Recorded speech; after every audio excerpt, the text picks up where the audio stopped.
सबसे पहले तो आज मैं यहाँ आपके बीच एक यात्री के रूप में मौजूद हूँ, ना नेता के रूप में, ना किसी और पहचान के साथ। और भारत जोड़ो यात्रा की तरफ से सबसे पहले महाराष्ट्र, जो कि पुनर्जागरण की धरती है, संतों, महात्माओं, सामाजिक कार्यकर्ताओं, त्याग, तप, वीरता, सामाजिक आंदोलनों की भूमि है। इस भूमि को हम नमन करते हैं और ये बड़ा अच्छा संयोग है कि हमारी यात्रा, भारत जोड़ो यात्रा, नांदेड़ ज़िले में प्रवेश की है। और नांदेड़ के बारे में आप सब लोग जानते हैं कि भारत में धार्मिक सद्भाव और धार्मिक एकता का एक बेहतरीन उदाहरण नांदेड़ में देखने को मिलता है। मैं अपनी बात आपसे करूं उससे पहले दो सूचना आपसे साझा करना चाहता हूं। एक तो ये कि हमारे एक सहयात्री जो अपनी स्वेच्छा से वॉलंटियरली इस यात्रा में चल रहे थे, कल एक दुखद घटना में, रोड एक्सीडेंट में उनकी मौत हो गई सड़क पार करते हुए। हम इस प्रेस कॉन्फ्रेंस के माध्यम से उनके प्रति अपनी संवेदना व्यक्त करते हैं। और दूसरी जो सूचना ये है कि आज देश के पहले शिक्षा मंत्री, महान स्वतंत्रता सेनानी, भारत रत्न मौलाना अबुल कलाम आज़ाद साहब की जयंती है। और मैं समझता हूँ कि जब हम नांदेड़ में हैं और भारत जोड़ो यात्रा का जो एक सबसे मजबूत और स्पष्ट मैसेज है, संदेश है कि हम किसी भी तरह की नफ़रत और समाज को बांटने वाली सोच, विचारधारा और राजनीति के विरुद्ध हैं। सामाजिक एकता, सद्भाव, मोहब्बत, प्रेम, भाईचारा, यही इस यात्रा का संदेश है। तो आज का दिन जब हम मौलाना अबुल कलाम आज़ाद साहब को याद कर रहे हैं, तो कुछ चीज़ें हम लोगों को अपने दिमाग में दोबारा लाने की ज़रूरत है। एक तो ये कि आप सब जानते हैं कि जिन्ना प्रैक्टिसिंग मुसलमान नहीं थे, लेकिन उन्होंने मुस्लिम पहचान की राजनीति की। और मौलाना अबुल कलाम आज़ाद एक इस्लामिक स्कॉलर थे, लेकिन आज़ाद भारत में उन्होंने मॉडर्न एजुकेशन को एस्टेब्लिश किया। और उनका एक मशहूर कोट है कि दिल से दी गई शिक्षा समाज में क्रांतिकारी बदलाव लाती है। ना उन्होंने धर्म को मेंशन किया, ना उन्होंने खैरात को मेंशन किया, ना उन्होंने भीख को मेंशन किया। दिल से दी गई शिक्षा मतलब राज्य यदि अपने नागरिकों को शिक्षा एक बुनियादी अधिकार के रूप में प्रदान करती है, तो उससे समाज में क्रांतिकारी बदलाव आता है। और ये धरती है संत तुकाराम जी की, महात्मा फुले की, डॉक्टर बाबा साहब भीमराव अंबेडकर की, छत्रपति शिवाजी महाराज की। आप किसी के भी जीवन को देखेंगे तो एक जो मूल चीज़ आपको देखने को मिलेगा वो है शिक्षा का महत्व। और ये हमारे जीवन में एक क्रांतिकारी बदलाव लेकर आया है। जब हम कहते हैं कि महाराष्ट्र पुनर्जागरण की धरती है, तो इसके पीछे जो सबसे बड़ा योगदान है वो है शिक्षा का, वो एजुकेशन का एक बहुत बड़ा रोल है। हम लोग जब अपने देश के पहले शिक्षा मंत्री के बारे में बात कर रहे हैं, तो हमको ये याद रखना चाहिए कि इस यात्रा के ऊपर सबसे ज़्यादा जो बीजेपी कीचड़ उछाल रही है, उसमें एक धब्बा जो लगाने का वो प्रयास बार बार कर रही है कि भारत तो पहले से जुड़ा हुआ है, भारत को कांग्रेस ने विभाजित किया। ये झूठ वो बार बार बोल रहे हैं। आप मीडिया के साथी हैं, आपसे वो अक्सर अपने सवाल जवाब में ये बात कह रहे हैं। नहीं तो उनके पास व्हाट्सएप की एक बहुत बड़ी इंडस्ट्री है जिस पे वो झूठ चलाते हैं। तो मैं आपसे ये साझा करना चाहता हूँ कि जिन्ना की विभाजनकारी राजनीति के साथ आज जो लोग गद्दी पे बैठे हुए हैं, उनकी विचारधारा से संबंधित संगठन हिंदू महासभा का गहरा संबंध था। आप जानते हैं कि 47 से पहले भी देश में चुनाव हुए थे और उन चुनावों में हिंदू महासभा और मुस्लिम लीग मिल करके सरकार बनाई थी। जबकि हकीकत क्या है, जिन्ना कहते थे कि हिंदू और मुसलमान साथ नहीं रह सकते, और दूसरी तरफ जो हिंदू महासभा के नेता थे वो कहते थे हिंदू और मुसलमान साथ नहीं रह सकते। इसी बंटवारे ने, इसी नफरत की राजनीति ने देश को एक बार विभाजित कर चुका है। और आज जब हम 2022 में भारत जोड़ो यात्रा निकाल रहे हैं तो हमारी सबसे बड़ी चिंता यही है कि जो देश जमीन से जुड़ा हुआ है, जो देश ज्योग्राफिकली जुड़ा हुआ है, वह देश इमोशनली भी जुड़ा रहे। जमीन के साथ साथ हमारी भावनाएं भी जुड़ी रहे, हमारी उम्मीदें भी जुड़ी रहे, हमारी आशाएं भी जुड़ी रहे। इस देश के किसी भी नागरिक को, चाहे वो समाज के अंतिम पायदान पे खड़ा व्यक्ति हो, उसको कभी ये महसूस ना हो कि इस देश में उसके भविष्य की चिंता नहीं की जा रही है। हम ये महसूस कर रहे हैं कि लगातार राजनीतिक विमर्श से, सामाजिक विमर्श से, परिवार के व्हाट्सएप ग्रुप में, स्कूल के व्हाट्सएप ग्रुप में लोगों के बुनियादी सवाल गायब कर दिए गए हैं और जो गैर जरूरी चीजें हैं उस पर फोकस किया जा रहा है। इतिहास को गलत तरीके से प्रस्तुत करके हमारे वर्तमान का अपहरण किया जा रहा है और हमारे भविष्य को अंधेरे में डाला जा रहा है। इसी परिस्थिति को समझते हुए यह भारत जोड़ो यात्रा एक पवित्र उद्देश्य लेकर के चली है। आज जब मैं सुबह चल रहा था, हम लोग रोज लगभग 20 से 25 किलोमीटर चलते हैं, तो कई लोग यात्रा के दौरान मिलने के लिए आए। अमूमन आज का फैशन ये है कि लोग फोटो खिंचा के चले जाते हैं। मैंने कुछ लोगों से बातचीत की और वो मैं आपसे साझा करना चाहता हूँ। आज जब कुछ लोग आए, मैंने पूछा कि आप क्या करते हैं, तो कुछ लोगों ने कहा कि हम किसान हैं। वे आप यात्रा में क्यों आए हैं? उन्होंने कहा कि हमको हमारे गन्ने का दाम नहीं मिल रहा है, हमारी जो मांग थी उसको पूरा नहीं किया गया है, फसल का दाम दुगना करने की बात थी वो नहीं हो रहा है। कुछ ऐसे नौजवान थे जो कॉरपोरेट में नौकरियां करते थे इसी इलाके के, और घर से बहुत दूर जाकर के औरंगाबाद में उन्होंने इंजीनियरिंग की पढ़ाई की, MBA की पढ़ाई की, और लॉकडाउन के बाद जो है वो जब वर्क फ्रॉम होम कर रहे थे, अचानक एक दिन कॉल आया और उनसे उनकी नौकरियां छीन ली गई। कुछ ऐसी महिलाएं थी जिन्होंने साफ साफ कहा कि हम इस यात्रा में चल रहे हैं क्योंकि लगातार किचन चलाना, घर बार चलाना मुश्किल होता जा रहा है, पूरा का पूरा हमारा बजट बिगड़ गया है। जब हम ये सवाल पूछ रहे थे तो इसी बीच उनमें से एक यात्री ने पूछा कि आप क्यों चल रहे हैं? हमने कहा कि हम इसलिए चल रहे हैं कि इस देश के लाखों करोड़ों लोग रोज अपना जीवन जीने के लिए चलते हैं। हम तप करके, और राहुल जी बार बार एक शब्द का इस्तेमाल कर रहे हैं, तपस्या का। तपस्या क्या होता है? जब कोई चीज तपता है, कहते हैं ना कि सोना तप कर ही खड़ा होता है, तो वो पक्का होता है, वो मजबूत होता है। और आप महाराष्ट्र के लोग हैं, आप जानते हैं कि आपके यहाँ एक से एक तपस्वी पैदा हुए। उन्होंने अपने जीवन में त्याग किया, तपस्या की, और आपके हाथ में एक बहुत बड़ा विरासत दिया है कि आप गर्व से कह सकते हैं कि आप महाराष्ट्र की धरती से आते हैं, आपका जन्म इस महान भूमि पे हुआ है। उस मायने, उस मतलब को हम समझने के लिए चल रहे हैं कि जो दर्द हम महसूस करते हैं, उस दर्द में और कितने ऐसे नौजवान हैं जो शामिल हैं, जो शरीक हैं। और हम ये महसूस कर रहे हैं कि नौजवान चाहे बिहार का हो या नौजवान महाराष्ट्र का हो, जो सरकार की योजनाएं हैं उसके चलते उनका भविष्य अंधकार में जा रहा है। यहाँ भी ऐसे नौजवान मिले जो NCC में थे या किसी प्राइवेट आर्मी एकेडमी में ट्रेनिंग लिए हैं। उनको लगता है कि उनको अब आर्मी में नौकरी नहीं मिल सकती है क्योंकि सरकार नौकरियां खत्म कर रही है।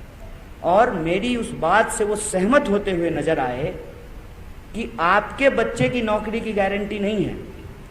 और अमित शाह जी का बेटा BCCI का सेक्रेटरी बन गया है, और वो सेक्रेटरी बना रहे इसलिए कानून में भी परिवर्तन किए जा रहे हैं।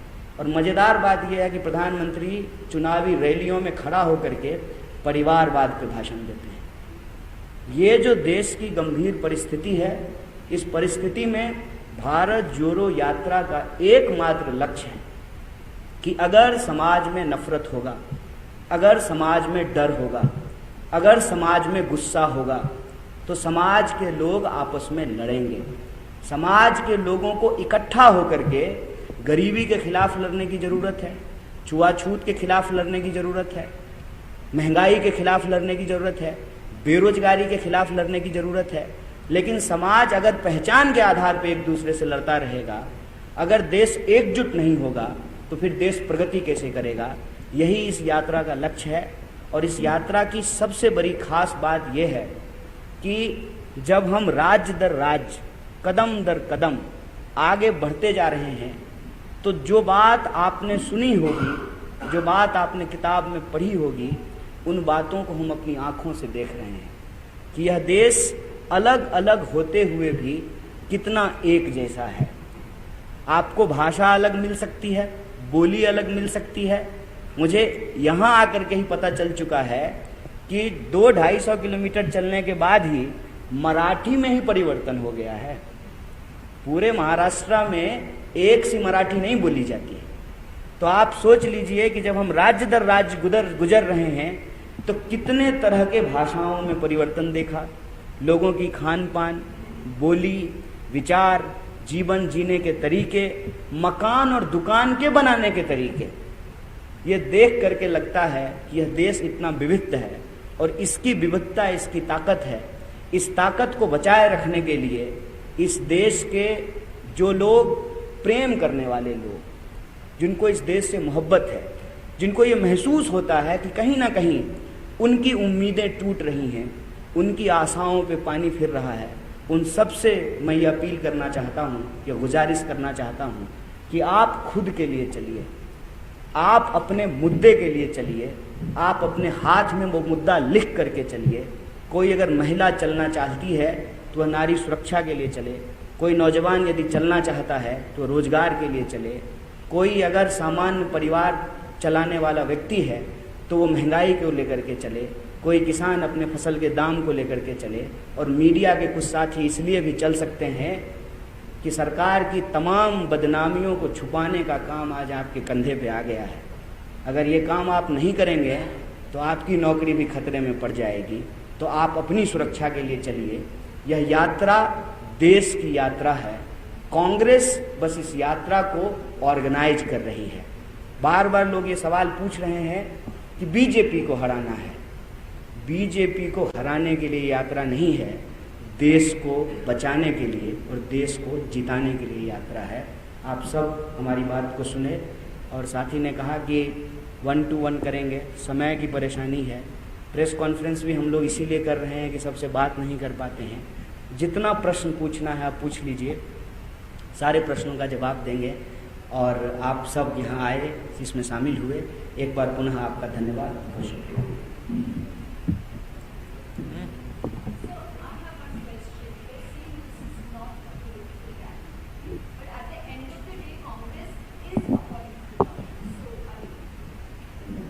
I didn't say that this is not a political rally. I said कि एक इंसान के जीवन में राजनीति एक पक्ष है, समाज एक पक्ष है, संस्कृति एक पक्ष है, उसकी पहचान एक पक्ष है। हम यह यात्रा कर रहे हैं, एक पॉलिटिकल पार्टी इस यात्रा को ऑर्गेनाइज कर रही है, तो राजनीति से तो इनकार नहीं कर सकते। लेकिन इस यात्रा का उद्देश्य पवित्र है। इस यात्रा का उद्देश्य महज चुनावी नहीं है। राजनीतिक होना और सिर्फ चुनावी होने में फर्क होता है। तो आपके सवाल को अगर हम ऐसे ही लें तो क्या जो लोग चुनाव नहीं लड़ते हैं वो राजनीतिक नहीं होते हैं? राजनीतिक तो वो भी है ना जो चुनाव नहीं लड़ता है लेकिन वोट देता है या वोट नहीं देता है, नोटा का बटन दबाता है। राजनीतिक तो वही भी है। राजनीति का दायरा बहुत विस्तृत होता है। राजनीति में हिस्सा लेना भी राजनीति है और राजनीति से बाहर रहना भी राजनीति है। राजनीतिक नहीं है हम ये नहीं कह रहे हैं, हम कह रहे हैं इस यात्रा का उद्देश्य बड़ा है, पवित्र है, सिर्फ चुनावी नहीं है।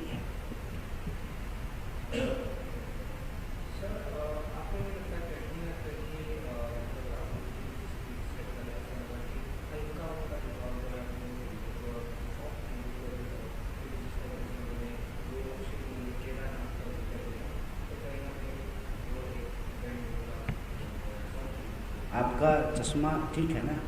कितना पावर है? नहीं, मैं ऐसे ही पूछ रहा हूँ, मतलब मैं आप पे तंज नहीं कर रहा हूँ। ठीक है, मैं कामना करता हूँ कि आपका आँख ठीक हो जाए। ये तो चलिए आँख की खराबी है तो चश्मा लगा लिए, आजकल हमारे दिमाग को भी खराब किया जाता है। आँख में ऐसा परसेप्शन झोंका जाता है ना कि सामने का सच नहीं दिखता है। मैं केरल के एक मंदिर में गया, बहुत मशहूर मंदिर है गुरुवायूर, तो लोगों ने कहा कि मंदिर जा रहे हैं। मैं गुरुद्वारा गया, कोई नहीं पूछा कि गुरुद्वारा जा रहे हैं। ये इस देश का पॉलिटिकल डिस्कोर्स का एक्सिस है जहां से आप ये सवाल पूछ रहे हैं।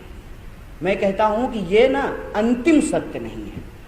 राहुल जी अपनी यात्रा में मंदिर गए हैं, मठ गए हैं, गुरुद्वारे गए हैं, चर्च गए हैं, मस्जिद गए हैं। हम वो हर जगह जाएंगे जहां इंसान जाते हैं। हम फैक्ट्री में भी जाएंगे, स्कूल में भी जाते हैं, कॉलेज में भी जाते हैं, खेतों में भी जाते हैं। हमारे लिए वो हर जगह पवित्र है जहां इंसान को शांति मिलती है, जहां इंसान को उनके जीवन जीने का तत्व प्राप्त होता है, खाने की चीज मिलती है, जीविकोपार्जन होता है। हमारे लिए वो हर चीज पवित्र है। एक यात्री के नजरिए से इस यात्रा को देखिए। हमारे लिए सड़क भी पवित्र है जिस पे हम रोज चलते हैं। ये जो नजरिया है ना, ये नजरिया हमारे दिमाग में फिट किया गया है कि हमको किसी के साथ जबरदस्ती, और मैं बार बार कहता हूँ, हिंदुत्व ना कोई फेयर एंड लवली का क्रीम नहीं है कि सर्दी आएगी तुम होठ में अलग लगाएंगे और पाँव में अलग लगाएंगे। हिंदुत्व एक प्रॉपर आइडियोलॉजी है, एक पॉलिटिकल आइडियोलॉजी है। आप महाराष्ट्र के लोग हैं, यहीं सावरकर पैदा हुए, उसको ध्यान से पढ़ेंगे तो आपको पता चलेगा।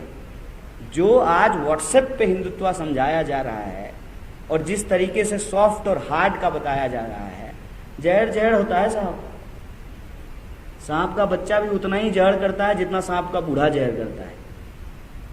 आपको यह समझना पड़ेगा कि कोई भी विचारधारा, और प्लीज हिंदू शब्द जोड़ करके जो है आप एक धर्म को बदनाम मत कीजिए।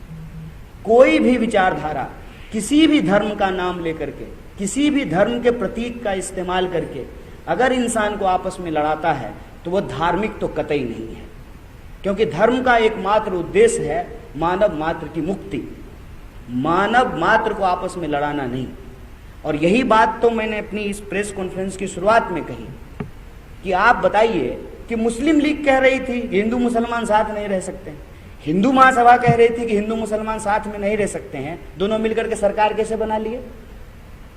इस आधार पे राजनीति करने वाले जो लोग हैं, दोनों का भाषण आप एक फ्रेम में सुनिए, आपको लगेगा कि ठीक बोले हैं प्रधानमंत्री जी, सिर्फ कपड़ों का ही फर्क है, जहर तो बराबर है। सिर्फ अटायर का ही डिफरेंस है ना, जहर तो बराबर है, जला तो इंसान को बराबर रहा है, बांट तो इंसान को बराबर रहा है। इसमें हमको नहीं फंसना है। देश में 45 साल में सबसे ज्यादा बेरोजगारी है, रोज हमारे पब्लिक सेक्टर को बेचा जा रहा है। आप LIC का देखिए कि LIC का कितना बड़ा शेयर अदानी के पास है और वो दुनिया का जो है सबसे अमीर व्यक्ति बनने वाला है। आपका धन है, आपकी संपत्ति है। LIC में किसका पैसा है? इस देश के आम लोगों का पैसा है। आपका पैसा लेकर के कोई अमीर बन रहा है और आपके बच्चों को नौकरी नहीं मिल रही है, उनका बच्चा BCCI का सेक्रेटरी बन रहा है और उनका नेता चुनाव में जाकर के परिवारवाद पे भाषण दे रहा है। इतना बड़ा ड्रामा चल रहा है आंख के सामने, अगर उसको हम नहीं देख पा रहे हैं मतलब परसेप्शन का चश्मा लगा हुआ है।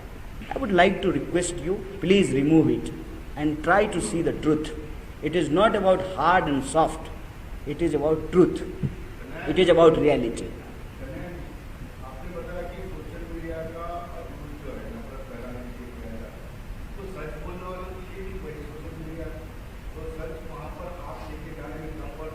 या लोग सच सुनना नहीं था या देखना नहीं था? मैं थोड़ा ये टॉपिक कहीं और चला जाएगा, क्योंकि मैं अगर इस पे बात करने लगूँगा सोशल मीडिया, रीच और एल्गोरिदम, ब्लू टिक, तो बात कहीं और चली जाएगी। और मुझे नहीं लगता है कि आप इतने नादान हैं कि आप समझते नहीं हैं इस बात को। आपको भली भांति पता है कि सरकार किस तरह से चीज़ों को कंट्रोल करती है। देखिए क्या है ना कि सोए आदमी को जगाया जा सकता है, सोने का नाटक करेंगे कौन ही जगा लेगा। चीज़ें नहीं पहुंच रही है, इसीलिए हमने यह फैसला लिया है कि हम पहुंचेंगे लोगों तक सीधे और सुनाएंगे नहीं, सुनेंगे उनका, और उनका जो सुन रहे हैं ना वही आपसे साझा कर रहे हैं, अपने मन से कुछ नहीं बोल रहे हैं। तो अगर बात पहुंच रही होती तो ये प्रश्न ही लोगों के दिमाग में नहीं होता कि देश का सबसे मजबूत विपक्ष कौन है। ये आंख से देखने की बात है ना, आंख में सुरमा लगा करके लोग देख लें कि सबसे मजबूत विपक्ष कौन है, जो रोज सड़कों पे पैदल चल रहा है, लोगों के सवालों को उठा रहा है, लोगों के दर्द में शरीक हो रहा है, उनसे कंधे से कंधा मिला रहा है और हक की बात बोल रहा है, सच की बात बोल रहा है। अगर कम्युनिकेशन के सारे मीडियम इतने ही फ्री होते तब तो ट्वीट करके काम हो गया होता। ट्वीट करके काम नहीं होता है। और इस यात्रा पे गांधी जी की महिमा है, ये बात मैं कहना चाहता हूँ कि जिस तरह से गांधी जी एक पवित्र उद्देश्य को लेकर के चलना शुरू किए और लोग उनके पीछे चलने लगे, धीरे धीरे भारत जोड़ो यात्रा भी उस दांडी यात्रा का स्वरूप लेता जा रहा है। और एक बात, हम विफल नहीं हैं। अगर हम विफल हुए होते ना तो सवाल टी शर्ट पे नहीं उठता, सवाल जूते के फीते पे नहीं उठता, सवाल कंटेनर में एसी है कि नहीं है इस पे नहीं उठता। सारे ये नॉन इश्यूज इसीलिए उठाए जा रहे हैं कि इतना बैरियर और बैरिकेड लगाने के बावजूद देश का सुदूर गांव में बैठा हुआ इंसान को भी पता है कि भारत जोड़ो यात्रा हो रही है। कोई ऐसा व्यक्ति नहीं है, भले उसको ये नहीं मालूम हो कि इसका पवित्र लक्ष्य क्या है, लेकिन ये यात्रा हो रही है, इस बात की सूचना को रोकने में वो कामयाब नहीं हो पाए। इसीलिए तो उनको ये झूठ बोलना पड़ रहा है ना, नेहरू जी के बारे में नए तरह के मैसेज बनाना पड़ रहा है, क्योंकि प्रत्यक्षम किम प्रमाणम। एक बात कहते हैं ना कि हाथ कंगन को आरसी क्या, पढ़े लिखे को फारसी क्या। राहुल जी तो पैदल रोड पे चल रहे हैं, तो उनके बारे में जितनी बातें बोली जा रही थी वो तो लोग अपनी आंखों से देख रहा है। और मैं आपको बता दूं कि ये उत्सुकता, ये क्यूरियोसिटी आप लोगों की आंखों में पढ़ सकते हैं कि लोग एक झलक देखना चाहते हैं उस व्यक्ति को। तो आपने करोड़ों रुपया खर्च किया था उस इंसान को बदनाम करने के लिए, हमको करोड़ों की जरूरत ही नहीं पड़ी। हम बस गांधी की उस महिमा के साथ चलना शुरू कर दिए, लोगों तक वो मैसेज और संदेशा पहुंचना शुरू हो गया, तो फिर से इनको नया मैसेज बनाना पड़ रहा है। ये मत कहिए कि हम सफल नहीं हो रहे हैं, हम सफल हैं और इस आत्मविश्वास के साथ रोज आगे बढ़ रहे हैं कि यह यात्रा अपने पवित्र लक्ष्य और उद्देश्य को हर हाल में पूरा करेगी। यात्रा में लौटने के साथ साथ समस्या और दुख भी आप सुन रहे हैं, राहुल भी सुन रहे हैं। जो लोग अपना दुख बता रहे हैं उनको उत्तर कब मिलेगा? सिर्फ सुनना और यही भी कदम और यात्रा अपनी जो भी यात्रा कर रहे हैं। कहते हैं कि सवाल अगर ठीक से उठाया गया हो तो जवाब उसमें ही होता है। लोगों को अगर ये पता चल जाए ना कि समस्या क्या है और समस्या को किससे साझा करना है, तो उसका प्रश्न का उत्तर उसी वक्त मिल जाता है। जैसा कि मैंने आपको कहा कि आज जब मैं किसानों से बात कर रहा था तो मैंने सिंपल उनको एक बात कहा कि आप यात्रा में क्यों आए हैं? बोला हम किसान हैं, हमको फसल का दाम नहीं मिल रहा है। हम बोले ये बात आप एक कागज पे लिख के चलिए यात्रा में। सवाल का जवाब वही मिल गया। ये एक सामूहिक प्रयास है, व्यक्ति के व्यक्ति को जोड़ने से, दुख को जोड़ने से, उम्मीदों और आशाओं को जोड़ने से, कदम को कदम मिलाने से ये यात्रा कंप्लीट होगी। उनके प्रश्नों का उत्तर, जिनके पास प्रश्न है, वो उसी वक्त मिल जाता है। सबसे पहले तो उनको इस बात का भरोसा मिलता है कि कोई हम तक, हमारे दरवाजे तक हमारी दुख में शामिल होने के लिए आया है, कोई हमसे ये पूछने के लिए आया है कि आपकी परेशानी क्या है। और फिर आप ये जान लीजिए, इस देश के जो आम लोग हैं ना, अपनी जिंदगी की जद्दोजहद रोज करते हैं, उनको मालूम है कि परेशानी से उबरना क्या है। उनको बस एक आश्रय की, एक उम्मीद की जरूरत होती है। इससे वो समस्या का हल होता है। नहीं इंटरेक्शन, आ- सवाल इंटरेक्शन मत कीजिए, सवाल पूछिए। कई पॉलिटिकल पर्सन केस में जाते हैं, देखते हैं और बोलते हैं, समस्या सुनते हैं, वही पे वही रहता है। नहीं, आप इस सवाल को जो पूछ रहे हैं, क्या आपके पास इसको लेकर के कोई आधारभूत जानकारी है कि प्रश्न पूछने के लिए प्रश्न पूछ रहे हैं? जैसे मैं आपको एग्जांपल दे देता हूँ, 2 राज्य में हमारी सरकार है अभी। हमको ये महसूस हुआ कि ओल्ड पेंशन स्कीम लागू करना चाहिए, क्योंकि जिस तरीके से रुपए का अवमूल्यन हो रहा है, रिटायरमेंट के वक्त आप एक निश्चित राशि उनको दे देते हैं, उसके बाद उस रुपए की कोई वैल्यू नहीं हो जाती। आप 500 रुपया लेकर के अभी अगर जाइएगा मार्केट में, तो आप एक झोला सब्जी भी लेकर के नहीं आ सकते हैं।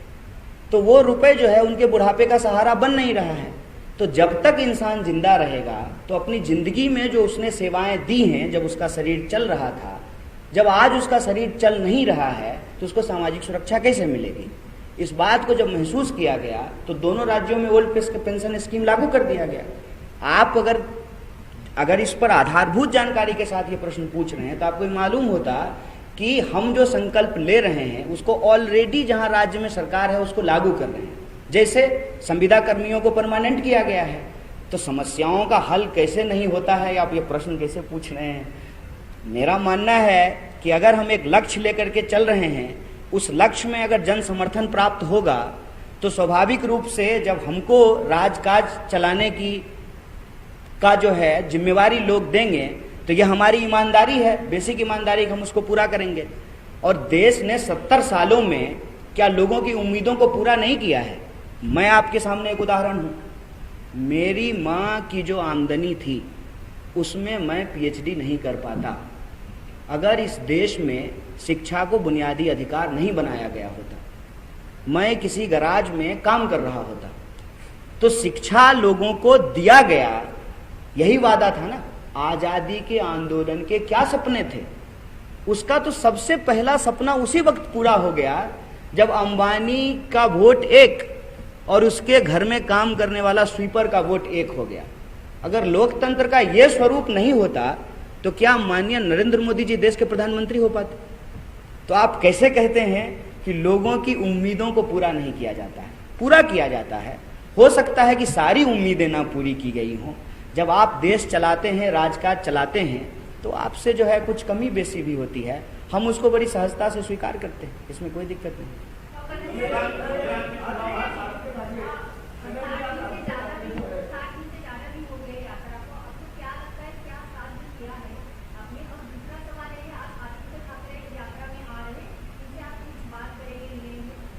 देखिए, ये प्रश्न बार बार पूछा जाता है कि जो सहयोगी दल हैं कांग्रेस पार्टी के, क्या वो यात्रा में शामिल होंगे। मैंने अपने वक्तव्य में पहले भी कहा कि यह यात्रा किसी के लिए भी कोई बैरियर नहीं खड़ा किया है, कोई बैरिकेड खड़ा नहीं किया है। रोड जो है वो हमारी बपौती नहीं है। हम रोड पे चल रहे हैं, अपने उद्देश्य और अपने मुद्दों को लेकर के चल रहे हैं। कोई भी व्यक्ति अपना उद्देश्य और अपना मुद्दा लेकर के इस पर चल सकता है। बिल्कुल सहज और खुले दिल से हम इस बात को स्वीकार कर रहे हैं। और ये जो हमारा, आप कह लीजिए कि इस देश का मुख्य विपक्षी पार्टी होने के चलते जो राजनीतिक दायित्व है, उसको समझते हुए जो हम दिल को बड़ा करते हैं, उसी का नतीजा है कि शुरू से ही इस यात्रा में हमारे सहयोगी दल शामिल होते रहे। आपको बस मैं याद दिला दूं कि हमारे 2 चीफ मिनिस्टर के साथ साथ तमिलनाडु के चीफ मिनिस्टर भी यात्रा के उद्घाटन के दिन मौजूद थे। कल की अगर हम बात करें तो एनसीपी के तमाम बड़े नेता जो है वो मौजूद थे। जो भी लोग इस यात्रा में आएंगे उनका हम सहर्ष स्वागत करेंगे, खुले दिल से उनका स्वागत करेंगे। एक जो है हंसी मजाक के लहजे में एक सवाल जो है राहुल जी ने हम भारत यात्रियों से पूछा कि अगर विपक्ष में से किसी को बुलाना हो तो किसको बुलाया जाए। मतलब इस यात्रा का उद्देश्य जब सिर्फ राजनीतिक नहीं है, मैं बार बार कह रहा हूँ, सिर्फ राजनीतिक नहीं है, राजनीतिक भी है, चुनावी नहीं है। तो इस यात्रा में कोई अगर अपना नफरत छोड़ करके प्यार के लिए, सद्भाव के लिए, एकता के लिए आना चाहता है तो उसको थोड़ी मना कर सकते हैं। संजय राउत साहब जेल से छूट के आ गए हैं, ये प्रश्न आप उनसे पूछ लीजिएगा। मैं भारत जोड़ो यात्रा के बारे में बताऊंगा।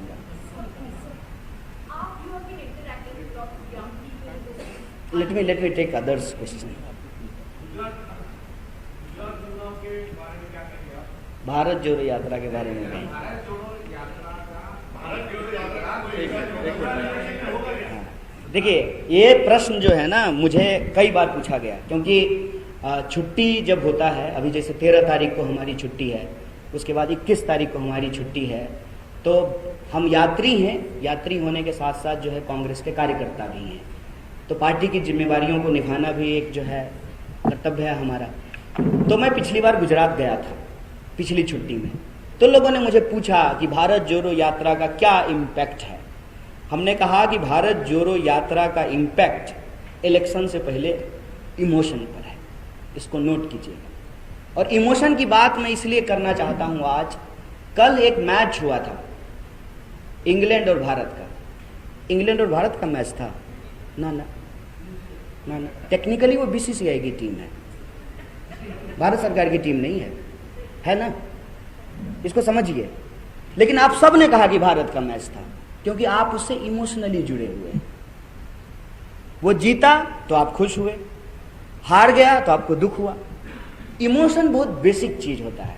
अगर आप मनुष्य हैं तो आपकी ये बुनियादी पहचान है कि आपके भीतर इमोशन है। अगर इस यात्रा का इमोशनल इंपैक्ट होगा ना, इलेक्शन पे इंपैक्ट नहीं होगा, ये हो ही नहीं सकता है। देश ने कांग्रेस को अपनाया और कांग्रेस देश के भीतर है।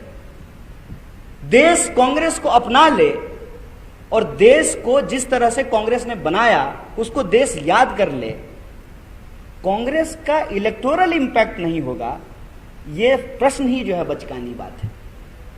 मैं इसीलिए कह रहा हूं कि बार बार हम लोग इलेक्शन पहले रख रहे हैं। आप लोग भी इस सवाल को पूछ रहे हैं। भारत जोड़ो यात्रा बार बार इमोशन को पहले रख रहा है।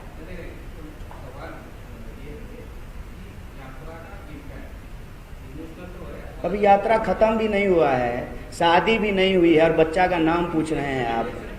नहीं, बस प्रश्न समझ गया सर, इतना हम भी समझते हैं। नहीं, यात्रा का 7 दिन हुआ है, अब आप इम्पैक्ट पूछने लगे।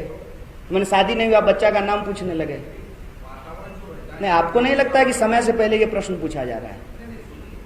सुन रहे हैं, हम सुन रहे हैं आपको। अरे हम सुन रहे हैं सर, हम 5 राज्य में प्रेस कॉन्फ्रेंस किए हैं। हाँ, जो वातावरण इस यात्रा से भारत पर हो रहा है, हाँ, 5 राज्यों में जो हुआ है, उस तरह से अगर देखें तो गुजरात इलेक्शन में कांग्रेस को बेनिफिट मिलेगा कि नहीं? बेनिफिट के लिए कांग्रेस को बेनिफिट नहीं चाहिए ना। कांग्रेस को बेनिफिट चाहिए होता तो यात्रा गुजरात में होती। यह प्रश्न, आपकी घड़ी अटक गई है ना, हमारी घड़ी नहीं अटकी हुई है, हमारी घड़ी चल रही है।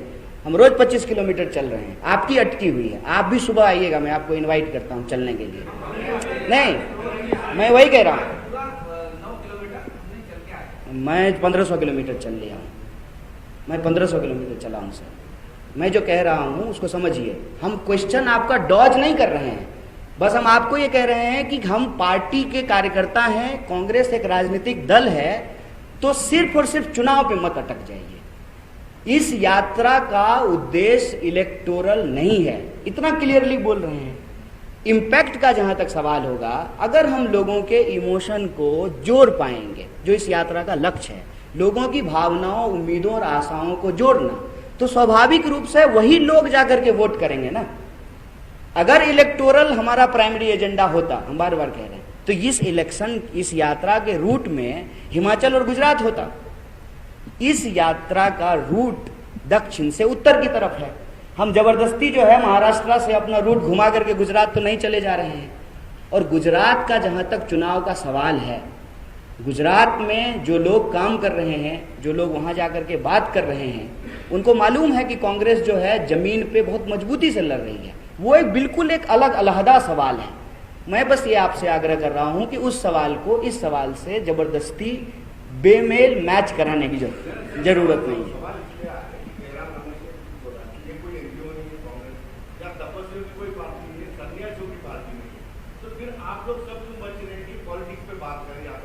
कहाँ बच रहे हैं? आपको इतना प्रश्न पूछने का मौका मिल रहा है क्योंकि हम विपक्ष में हैं, तब भी आप कह रहे हैं कि बच रहे हैं। ये हर सवाल का जवाब दे रहे हैं, फिर भी आप कह रहे हैं कि बच रहे हैं। तो आप पहले उत्तर ये रखते हो कि पॉलिटिक्स बाद में, नहीं, बाद में नहीं, मैं साथ में कह रहा हूं, आपके दिमाग में बाद में है, ये आपके दिमाग में हायरार्की है, मेरे दिमाग में नहीं है। मेरे दिमाग में शरीर से लेकर के पांव तक हमारे शरीर का अंग है, कहीं भी चोट लगेगी तो दर्द होगा। ये आपके दिमाग में है कि सिर्फ दिमाग पे चोट लग रहा है तो चोट लग रहा है, बाकी पांव पे चोट लग रहा है तो चोट नहीं फील हो रहा है।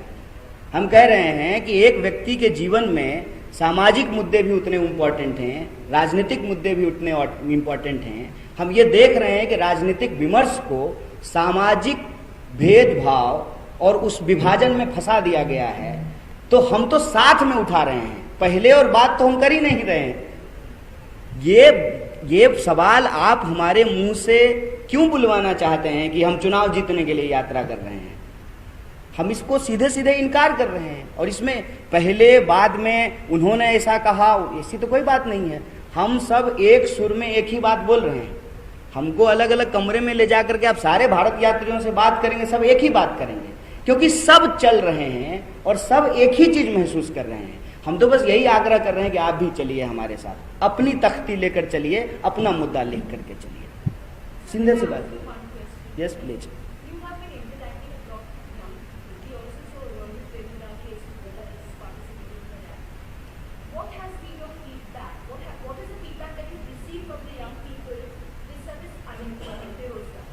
देखिए, एक चीज मैं आपको बताना चाहता हूँ कि इस यात्रा में पहले दिन से सिविल सोसाइटी के तमाम लोग, अलग अलग तरह के लोग भी चल रहे हैं। महाराष्ट्र में खास करके बहुत सारे ग्रुप जो है इसमें शामिल हुए हैं। पिछले कुछ सालों में हमने कुछ ऐसी घटनाएं देखी जिससे किसी भी इंसान को तकलीफ हो सकता है। मसलन आप सब जानते हैं, आपकी बिरादरी की थी एक पत्रकार गौरी लंकेश जी, उनकी हत्या कर दी गई, उनका परिवार यात्रा में शामिल हुआ। रोहित वेमुला जी का परिवार यात्रा में शामिल हुआ। कहीं ना कहीं ये तमाम लोग जिनको महसूस होता है कि हमको न्याय नहीं मिल पा रहा है और कहते हैं कि न्याय में देरी होना भी अन्याय है, उनको न्याय नहीं मिल रहा है, तो उस अपनी टूटी हुई उम्मीद को जोड़ने के लिए कि उनको न्याय मिलेगा, और वो व्यक्ति जो रोज चल रहा है, राहुल जी जो चल रहे हैं, उनमें उनको एक भरोसा, एक उम्मीद दिखता है, इसलिए उस यात्रा में शामिल हो रहे हैं। हम ये यहाँ इस मंच से, आपके माध्यम से उन तमाम लोगों को ये आग्रह करते हैं, जिस किसी को भी ये महसूस होता है कि आज की तारीख में उसकी उम्मीदें टूट रही हैं, वो इस यात्रा में शामिल हो सकते हैं। जहाँ तक नौजवानों से इंटरेक्शन का कुछ सवाल है, नौजवान सबसे ज़्यादा प्रमुखता से अगर कोई सवाल उठा रहे हैं तो वो रोजगार का सवाल है।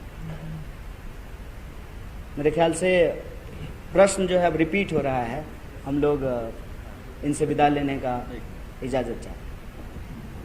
एक मिनिट, अभिजित देशमुख याच्या सूचना करणार आहे, तर मी आपल्या सगळ्यांचे आभार व्यक्त करतो आणि एवढ्या कमी शॉर्ट पिरियडमध्ये आपण फटाफट घेता यासाठी सुद्धा आपले धन्यवाद देतो। एक चीज़ मुझे कहना है, मैं महाराष्ट्र में बहुत बार आया हूँ, मेरी कोशिश रही है कि मराठी सीखी जाए, ये भी भारत जोड़ने का एक लक्ष्य है, लेकिन अभी तक मैं इतना ही सीख पाई हूँ, माला मराठी येत नहीं, और 3-4 स्लोगन मुझे बोलना आता है। एक स्लोगन बोल करके मैं अपनी बात खत्म करूँगा। जय हिंद, जय महाराष्ट्र।